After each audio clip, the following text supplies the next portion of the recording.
Stephen Covey's hair and mine. Just checking. Make sure you're paying attention. So we're basically here to talk about results. Execution is all about results. What does it take to get results? What do you have to have? This is the part where you guys can talk. Give me some ideas. What does it take to actually get results? Action. Okay, what else? What do you have to have before you have action? A plan, right? Which is easier? The plan's pretty easy. Everything that I'm going to share with you is based on solid principles. And so if it's a principle here in the warmth of Florida, it's a principle in Michigan, in Wisconsin, a principle in Virginia, it's a principle out on the West Coast, it's a principle in North and South America, over in the UK, in the Orient, it doesn't matter.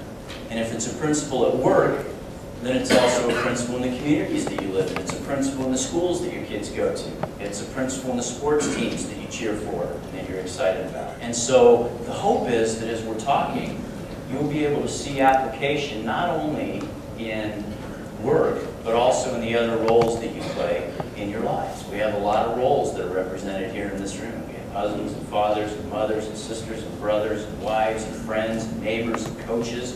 All those roles that are represented here. And there's so much that we can do better in executing in all of those roles.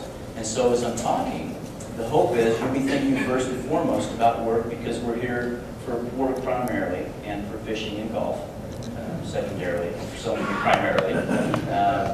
But bear in mind that there's opportunity for application across every role that you play in life. So I want you to be thinking about what are the most important things that need to get done at work, but I also want you to think about what are the most important things that need to get done in life, right? We have a lot of important things.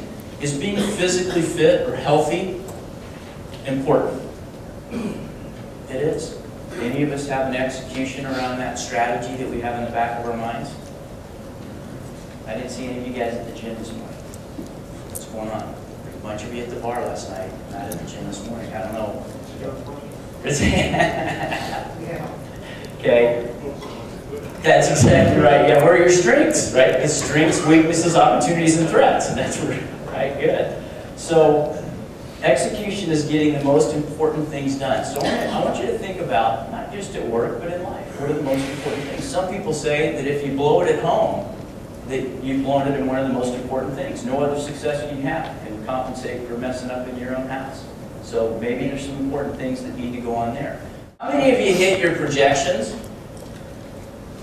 Not a single person in the room hit your projections? Is this how you guys run your businesses? You set your projections and then we don't hit them? What's the problem? What's the problem? Why is this so hard? It's just touching some numbers right there in front of you. What's the challenge? Time.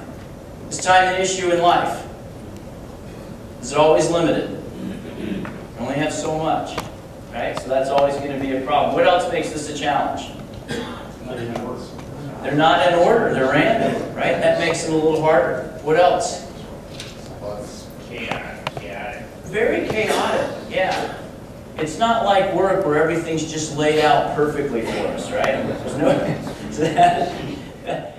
The things that you should expect when you align yourselves with these principles are dramatic improvements, much better results than you would get without full alignment to these principles. So that's what I want you to have in your mind. It's not just incremental, nice to have, we're going to get a little bit better, this is a nice little thing. If you do this stuff, the results are dramatically improved, as demonstrated even in this simple little exercise.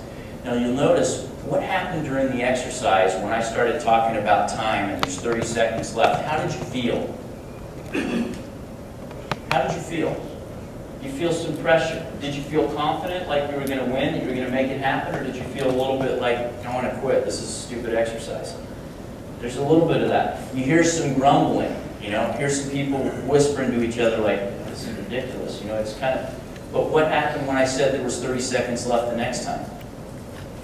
It's like you refocus. People were putting their heads down. You hear somebody yell bingo and you're like, I could beat that guy in everything. I'm going to pound him on the fishing boat today or golfing, and here he is beating me in this exercise, and you're trying harder. And that's what happens when we've got something, an objective that we want to achieve. This one didn't even matter. But because we had a framework to get it done, our ability to do is dramatically improved. And that's what execution is all about. Just like the people that we work with have the capability to do more than they're currently doing. Not more hours, we're pretty much getting all we can get out of people these days. But they can do it better, they can do it faster. We capture people's discretionary effort, we capture our own discretionary effort when we use scoreboards. Now, I have a personal goal around fitness, and one of my lead measures around fitness is that I'm going to do push-ups every night that I stay in a hotel. Right? Seems like a pretty good activity. I read somewhere that if you can only do one fitness activity, that was the one that had the greatest impact on your overall body. So I've committed to do that over several years. Now, the reason I do that, I know it works, but sometimes it's really hard. So last night, I was trying to get a videotape from the CVS store down there right before they closed at midnight. Been traveling all day. How badly do you think I wanted to do push-ups before I went to bed? Not very bad. I know it's a good thing to do. I want to be able to do it. I'm committed to do it, but sometimes it's really, really hard. And I did them anyway. And the reason why is because when I do my push-ups, I get to put a little dot on my planner during the days that I do push-ups. And the days that I don't do my push-ups, I don't get to put the dot. That doesn't feel very good. The other reason why I wanted to do my push-ups last night is because I knew that I was going to tell you the story. And I didn't want any of you to ask me, did you do them? And you have to say, no, didn't get them done last night. It's the pressure of accountability. So the scoreboard, literally, I have gotten out of bed as late as 2 in the morning and knocked out my push-ups so I could put that stupid dot in my planner. It's sick. But that's the power of scoreboard. Now, if we're focusing on a few critical priorities, it's sort of like your air traffic controllers. We know you got a lot of planes circling around your airport trying to land, but you only have 3 runways. Does that mean you're only going to land 3 planes in the course of a year? No. You got 3 runways. Land the planes, shorten the time frame to get the things landed, land them more quickly, and then go out and figure out what plane needs to be landed next.